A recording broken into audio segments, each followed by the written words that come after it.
Hello and welcome to the Coffee Conversation series at the Hugh Lane Gallery. My name is Jessica O'Donnell and I'm Head of Education at the Gallery. And while the gallery is temporarily closed, we are continuing to explore the superb collection of the gallery through focused talk on selected artworks. Today in this talk, we're going to explore Harry Clarke's masterpiece, The Eve of St. Agnes. Voted one of Ireland's favourite artworks, The Eve of St. Agnes is inspired by John Keats' poem of the same name. The stained glass window is like a brilliant shining jewel, and of course nothing compares to seeing the real artwork. So I do hope you'll have the opportunity of visiting the gallery once it reopens to view the stained glass masterpiece in all its glorious detail. So in this talk, we're going to look at some magnificent details from the window. So I'm just going to minimize my little screen here, and it will just mean that we'll be able to see the stained glass window, the images much more clearly, hopefully. One moment now. Thanks.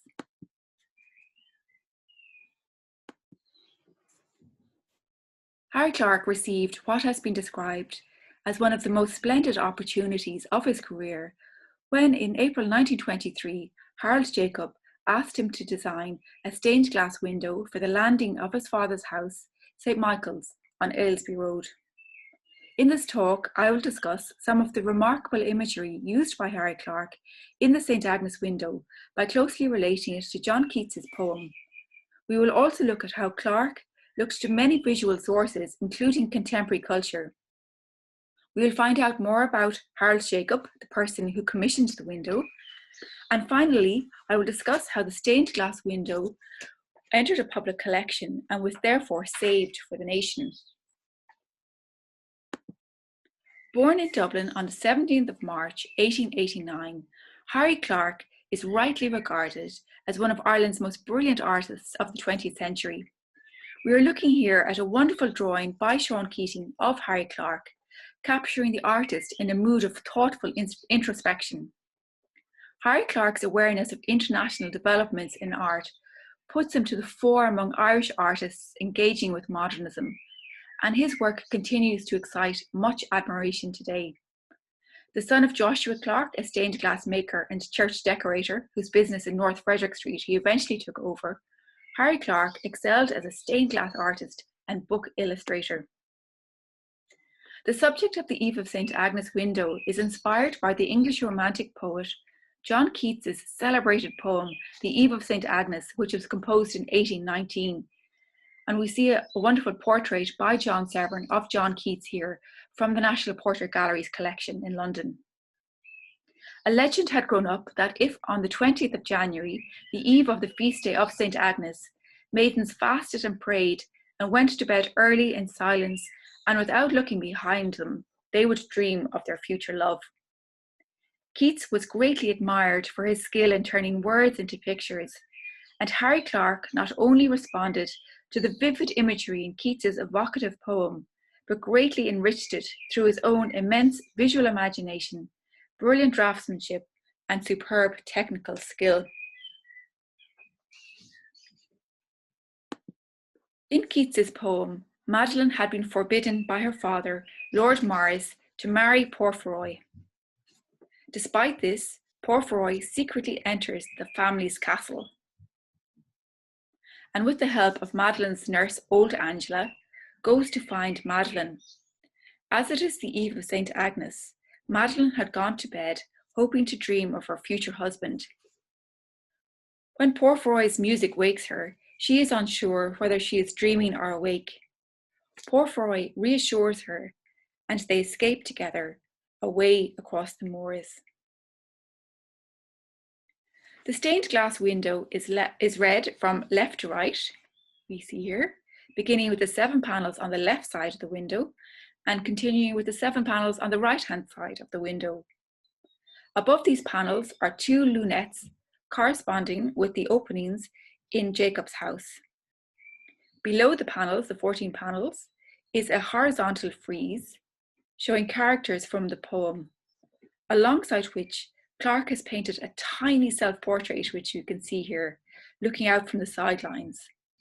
Quotations from the poem are accompanying these panels throughout the window. The skillful distilling of the 42 stanzas of Keats's poem into these detailed panels, surrounded by decorative borders that cleverly hide the lead surrounds, is a remarkable feat of composition.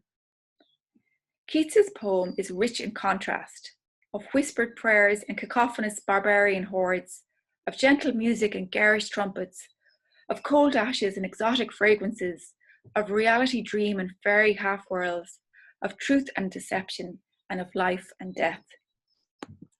The wistfulness underpinning the poem, together with what was described as the gorgeous gallery of poetic pictures evoked by the poet's words, made it a favourite work of 19th century Pre-Raphaelite artists, such as John Everett Millais, whose watercolour we're looking at here.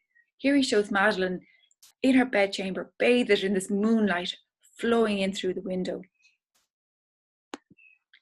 As I have mentioned, the Eve of St. Agnes window was originally commissioned by Harold Jacob for his father's house, St. Michael's on Aylesbury Road in Dublin. St. Michael's was a substantial 21-room house with billiard room, ballroom and bossy fireplaces. Harold Jacob's father was George Newsom Jacob, son of one of the original founders of Jacob's Biscuits. Jacobs was considered to be one of the best employers in Dublin, and in 1942, Harold Jacob succeeded his father as chairman of the company. So what can we glean about this important patron? Well, both father and son had an interest in artistic pursuits. Described as a most adventurous and creative character, George N. Jacob was a keen photographer and had a lifelong interest in craftsmanship. Harold Jacob was known to have possessed a fine sense of art, reflected by his collection of books and paintings. He too was a keen amateur photographer, and through the Friends of the National Collections of Ireland, Harold Jacob presented paintings to both the Hugh Lane Gallery and the National Gallery of Ireland. When commissioning the St. Agnes window, Harold Jacob asked Harry Clarke to design something out of the usual run of domestic stained glass.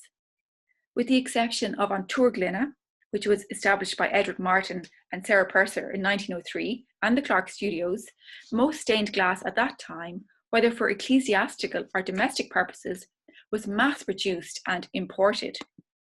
Harold Jacob, instead, had commissioned an Irish artist, one of the most original of the early 20th century, whose exceptional achievements in stained glass had already established his reputation and renown.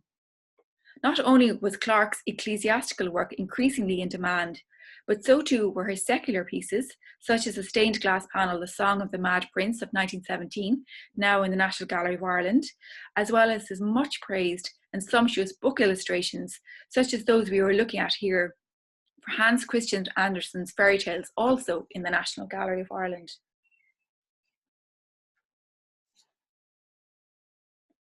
Harold Jacob's aspiration for the stained glass window matched Clarke's ability and ambition perfectly, and with the St. Agnes window, Clarke responded with a technical and artistic tour de force. The location chosen for the St. Agnes window was two openable casement windows on the landing of Jacob's house. While night and morning and summer and winter were initially suggested by Jacob as potential subjects, Harry Clarke instead proposed Keats's poem The Eve of St. Agnes, the Fairytales Bluebeard and Sleeping Beauty, as well as J.M. Synge's play The Playboy of the Western World. Clarke's suggestions reflected his love of the fantastical, macabre and romantic, together with his admiration for contemporary Irish writing. By early May 1923, with the approval and delight of Jacob, The Eve of St. Agnes was chosen as the window's subject. In April 1924, 1 year after receiving the commission, Clarke completed the St. Agnes window, for which a sum of £160, 7 shillings and 6pence was paid. And it's lovely to notice this lovely little roundel detail that we see in the bottom right, where Clarke has signed the 1st of April 1924 and his signature, and a little image of a lighthouse with a beam through which a witch is flying on her broomstick with a cat. So really, I suppose, reflecting the humour of Clarke as well. So something to look out for when you're next in the gallery. From the moment it was made, the splendour of the Eve of St. Agnes was immediately recognised and led to Clarke being awarded the Gold Medal for Arts and Crafts at the Éineacht Tailteann in August 1924. The sensory descriptions in Keats's poem and abundant references to colour saw the Eve of St. Agnes being compared to a rich tapestry and to the stained glass windows of a Gothic cathedral. References to blue, shades of purple, rose, red, gold, silver, and white throughout the poem are reflected in the brilliant colours of Clarke's window. In order to achieve this dew-like quality, antique flashed blue glass, gold pink glass, and flashed ruby glass were acid stained and painted by Harry Clarke, with intricate details incised directly onto the glass surface. By doing so, Clarke was using the best materials and most sophisticated technique possible. Colour in Keats's poem is deeply linked to emotion. The flush of a sudden thought colouring Porphyro's brow, for example, is compared in the poem to a full-blown rose that makes his pained heart purple riot. The Eve of St. Agnes poem is incredibly multisensory, and Clarke vividly conveys the otherworldly qualities with which music and sound, at times soothing, dissonant, and menacing, imbue the poem. The artist Kandinsky's book concerning the spiritual in art from 1912 is really an influential text on scented colours, the temperature and tactile quality of colour, as well as the sound of colour. And it particularly resonates, I think, with the spirit of Keats's poem and Clarke's window. Clarke was a great admirer of Keats, and several years before making the stained glass window that we're discussing today, he illustrated Keats's poem La Belle Dame sans Merci, as well as the penultimate scene for the Eve of St. Agnes. Both these early watercolours reflected the influence and allure of the East, then popular in the decorative arts, ballet, cinema, and painting, as well as in the similarly sumptuous book illustrations by artists such as Kay Nielsen that we are looking at here, as well as those of Edmond Dulac. Both Keats and Clarke had much in common. Like Clarke, Keats was good-tempered and good-hearted and very clever indeed. They both had lost their mothers at a young age, both were passionately concerned with their art, and tragically both would die at a young age of consumption. With Harold Jacobs' commission, Clarke now had the opportunity of making an entire window inspired by one of Keats's poems.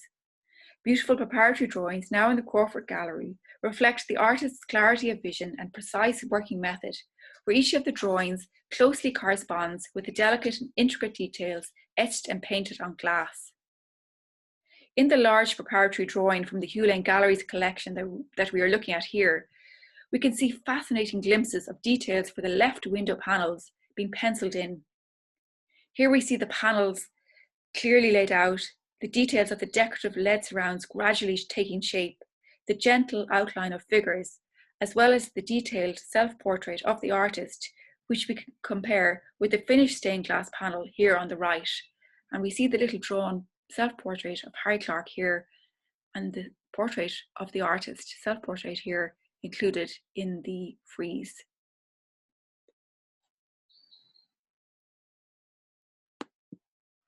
The exquisite details, architectural spaces, and successive progression of the story, room by room, liken the St. Agnes window to an elaborate doll's house. In this panel we are looking at here, showing Madeleine's chamber, we see minuscule objects, including her prayer book here, on a chair beside her bedside, and miniature perfume bottles on top of this inlaid cabinet. This cabinet was based on an actual design by Dublin furniture maker James Hicks. Clarke's draftsmanship and skillful use of colour convincingly suggests the marquetry for which Hicks was so admired. That Clarke conveys the texture of exotic wood through the medium of glass is an indication of his immense artistic prowess. It is wonderful too to notice in this panel the moonbeams shining through the stained glass window and falling on Madeleine as she sleeps. And we can see these moonbeams here etched by Harry Clarke shining through these stained glass windows in Madeleine's bedchamber.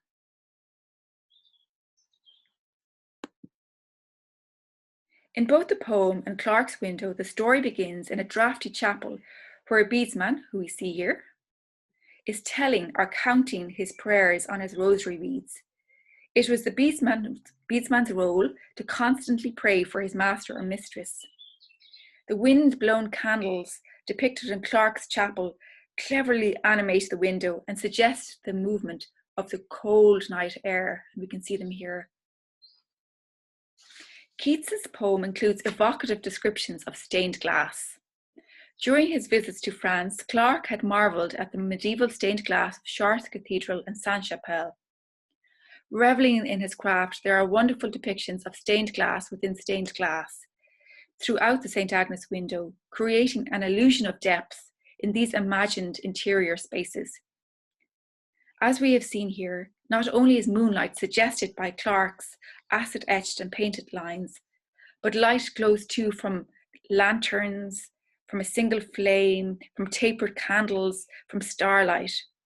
And by celebrating light in all its forms in the stained glass window, the playing out of a human drama before a wider universe is suggested. Given that light brings stained glass windows to life, it is fascinating to consider how the St. Agnes window would have appeared with the ever-changing light illuminating it by day or night when it was originally on the landing of Jacob's house.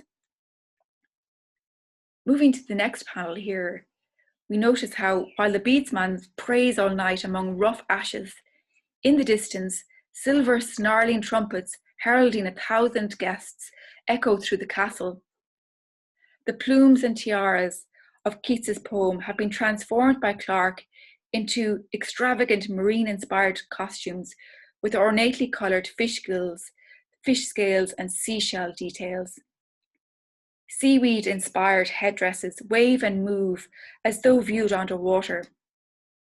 In the balcony above the throngs of revellers, otherworldly musicians play their instruments, led by a conductor described as having hair blown back, and arms outstretched like a bird or a flying fish. Clarke's wide-ranging interests and visual sources were often inspired by contemporary culture, including ballet and cinema. And the extravagance and glamour of Sergei Diaghilev's Ballet Russe, whose sets and costumes were designed by the highly talented Leon Basque, reverberates throughout much of Clarke's art. The strange opulence of Clarke's ball in the Eve of St. Agnes window is, to my mind, reminiscent of the aquatic costumes of the Ballet Russe's underwater fantasy Sadko, performed in 1916, and with costumes designed by the artist Natalia Goncharova. Another comparison I would make is with the French filmmaker Georges Méliès's fantastical subaquatic scenes in his silent film A Kingdom of Fairies from 1903 and L'Homme Orchestre 1900, also by Méliès, which has a similar frantic quality to the winged conductor and musicians depicted in the St. Agnes window. We can compare these here.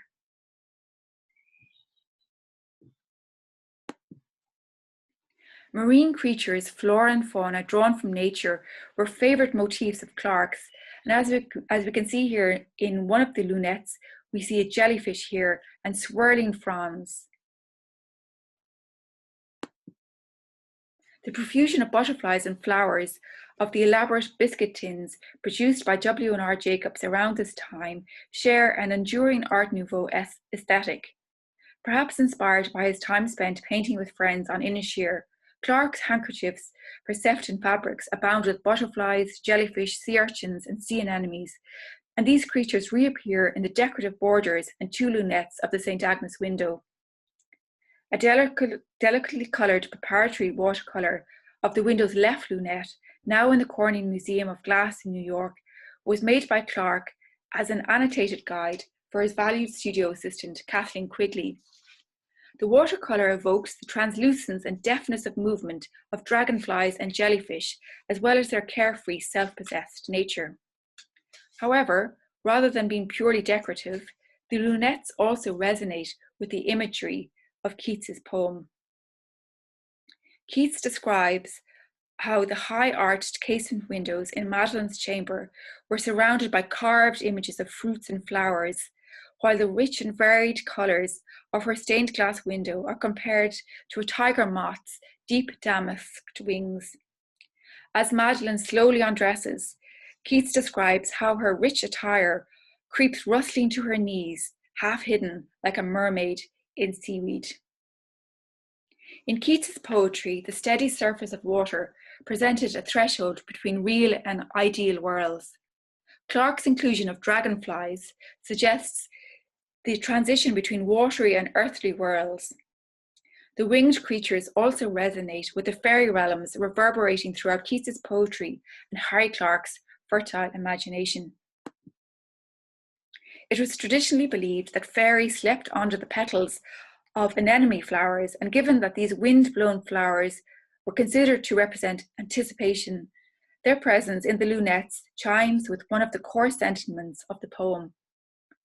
While a storm rages outside, Madeline has brooded all that wintry day, and yearning like a god in pain, hopes for soft adornings from her love.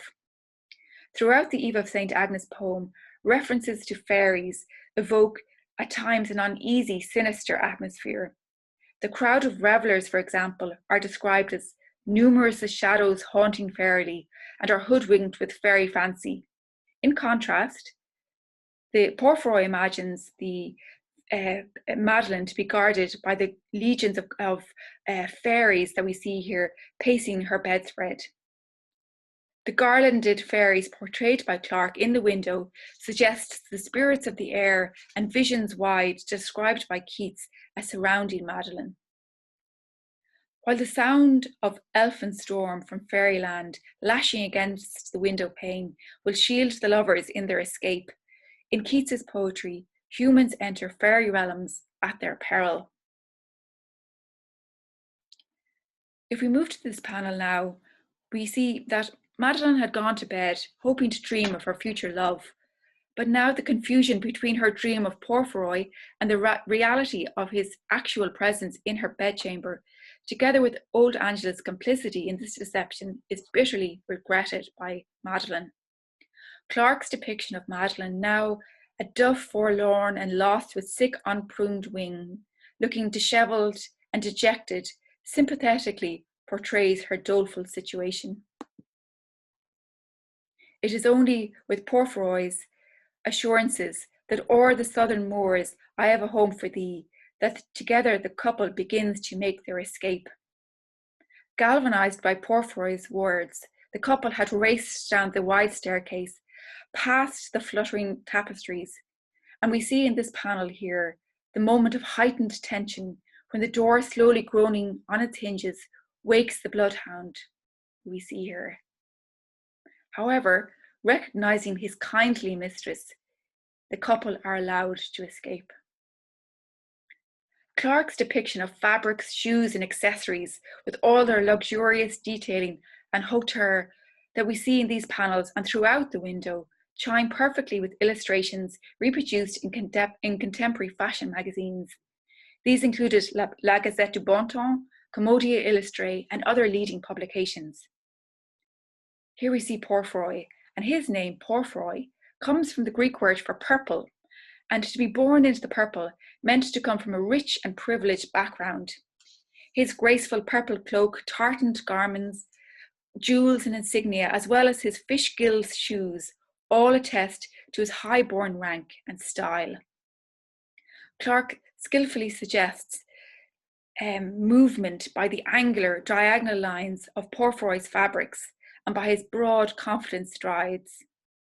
The attention to detail in these clothes throughout the Eve of St. Agnes window, from cuffs to ornate frilled ruffs, is remarkable. Clarke excelled too when portraying the cool purity of Madeline through the majesty of her white, silver, and blue-coloured clothes. Her silver clothes, jewels, and pearly hair are as luminous as the stars shining brightly through the windows. As has been mentioned, Clarke had often looked to the ballet as a source of inspiration, and Madeline's dress here is reminiscent of Nijinsky's costume for his Danse Siamoise in the Ballet Russe's production. And as we can see, the Ballet Russes, the sensation of the productions was replicated in fashion magazines, as we can see here in this fashion spread from La Commodia Illustrée.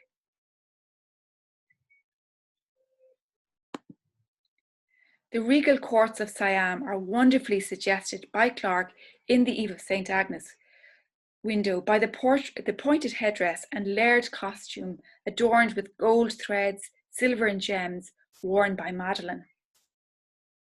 We notice too in this panel the presence of elephants, which in Clarke's ostensibly medieval setting is somewhat unexpected. However, together with the Siamese-style dress of Madeline, the Hindu Siamese-inspired iconography in the Eve of St. Agnes window is really reflective of Clarke's international outlook. The grand elephant columns in the St. Agnes window with their floral details are also quintessential Art Nouveau and Art Deco inspired motifs.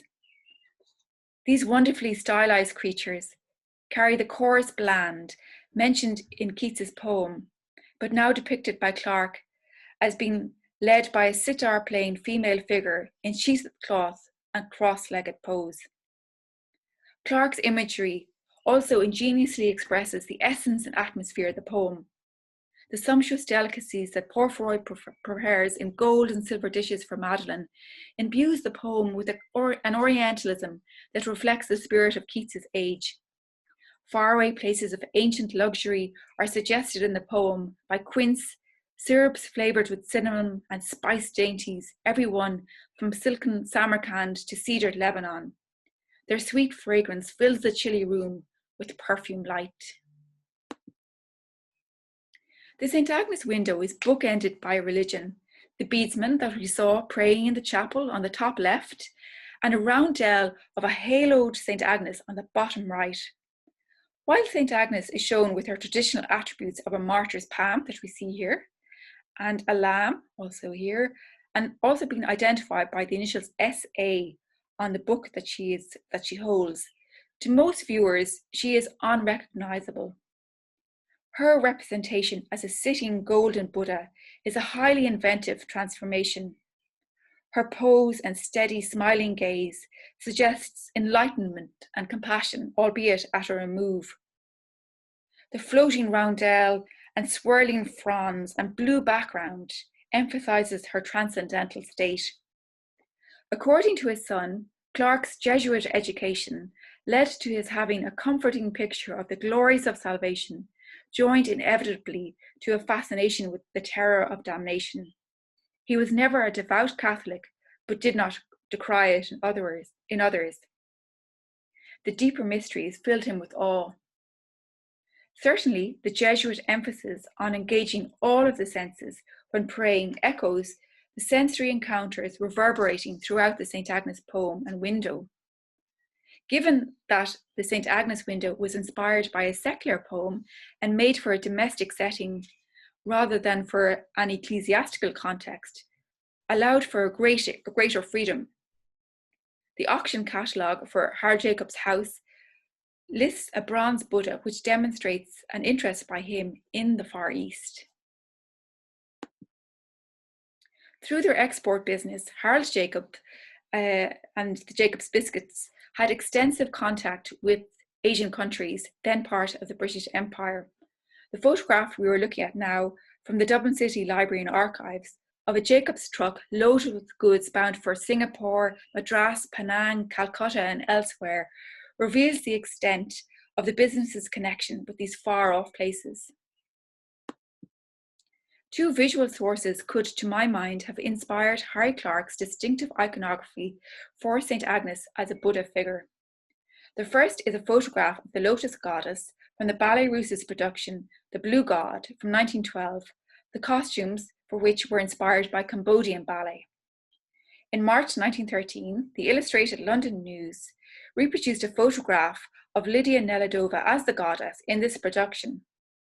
Her pose, her holding a tall flower, and the elegant gesture of her outstretched hand are strikingly similar to Clarke's St. Agnes. The second potential source I am suggesting for Clarke's St. Agnes is Fumerie, a drawing by the celebrated French fashion illustrator Georges Barbier. Barbier's illustrations, showing richly coloured, beautiful clothes, decorative interiors, and objets d'art, certainly had the potential to resonate with Clarke. This drawing in particular depicts a female figure lying on a bed with opium paraphernalia on a little table, while hovering close by is a female Buddha. Opium was widely available in the 19th century, and it was used as well as medicine. It was also used for pleasure. The pain of Keats's worsening throat condition and advancing consumption had been relieved in this way. Opium or laudanum was also considered by some to induce poetic reverie, and Keats's bouts of despair and brilliant poetry in 1819 is attributed to his use of laudanum. Barbier's illustration is like a condensed version of Clarke's imagery in The Eve of St. Agnes. An allusion to opium and the theme of trance-like waking dreams is described by Keats in The Eve of St. Agnes poem, where Madeline lies in a sort of wakeful swoon until the poppied warmth of sleep oppressed her soothed limbs, and soul fatigued away. In her oblivion, she was blissfully havened both from joy and pain, suggesting as it does opium's decadent oriental connotations in the early 20th century, as well as the dissolute abandon it induced.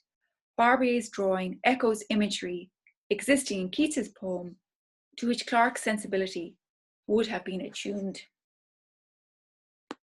We will now turn our attention to look at how this stained glass window entered a public collection. Following the death of his father in 1944 and the selling of St. Michael's, the St. Agnes window was once again installed in a domestic setting, this time in the drawing room of Carrickbyrne, Harold Jacobs' spacious arts and crafts home in Foxrock, County Dublin. Harold Jacob and his wife Cecilia had a love of flowers and horticulture. Their home and that of their two daughters was filled with a fine collection of furniture, ornamental china, bronzes, decorative jade, lacquered objects, tapestries, and Persian rugs. A love of glass is revealed by the large collection of luxury paperweights by the French glass manufacturer Baccarat. Paintings by Walter Osborne, Jack B. Yeats, Nathaniel Hone, and others hung on the walls of their home. Their wide-ranging library reveals a love of art and literature. Harold Jacob died in 1949, and upon the death of his widow Cecilia in 1954, the contents of Carrickbyrne, including Clarke's St. Agnes window, was put up for auction over 5 days. Fortuitously, once again, the St. Agnes window found an excellent home, when on the 30th of March 1955, it was purchased at the Carrickbyrne auction by Mrs. Alison King as an anniversary present for her husband, Richard J. King, the stained glass artist and one-time manager of the Clarke Studios. With the exception of the Enoch Talton exhibition and the Carrickbyrne auction preview, the St. Agnes window had never been seen in public. The late Nicola Gordon-Bowes' 1977 article in Ireland of the Welcomes was instrumental in bringing the work to the attention of a wider audience. Through the gallery's Arts Advisory Committee, Nicola Gordon-Bowes' intervention was decisive and led to the Hugh Lane Municipal Gallery's then curator, Ethna Waldron, writing to Mrs. King asking if she could view the window. Although stored in packing cases and only viewable in sections, Waldron was left in no doubt that it was a spectacularly beautiful window and a significant work of Irish art. As Mrs. King hoped to find a suitable home for the stained glass window, she reached an agreement to sell the St. Agnes window to the Municipal Gallery. And given the uncertainty surrounding plans for the Geneva window then on loan to the Municipal Gallery, the acquisition of the St. Agnes was seen as imperative, especially as an international attention was now being drawn to it. The possible inclusion of the St. Agnes window in an exhibition taking place at the Royal Exchange in London led to fears that it could potentially be subject to purchase offers from abroad. However, it was ultimately not lent by Mrs. King to that exhibition, and its acquisition by the Municipal Gallery was unanimously approved at the Dublin Corporation Arts Advisory meeting in June 1978. Mrs. King congratulated Ethna Waldron on her initiative, writing that, "I have had many messages from friends from abroad expressing their delight that this gem has been acquired for the nation." Today, the Eve of St. Agnes window is on view in a dedicated room with the recently acquired panel of Clarke's Mr. Gilhooly close by. As we have seen, there is much in John Keats's poem to attract an artist of the calibre of Harry Clarke. And the complexity of Keats's poetry and the darker themes that coexist with the brighter give it a richness beyond the purely decorative. And it really reflects the complexity and depth of feeling in Clarke's own work.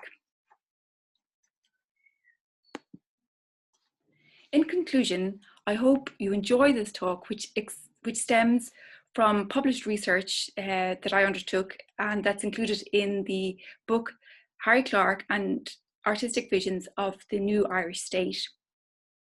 And again, I do hope you will have the opportunity before too long of visiting the gallery once it reopens to view Harry Clarke's masterpiece in all its wonderful glory. So thank you very much for watching and for listening. And for further details of Hugh Lane Gallery programs, please see hughLane.ie. Thank you, and we look forward to seeing you the next time. Bye-bye.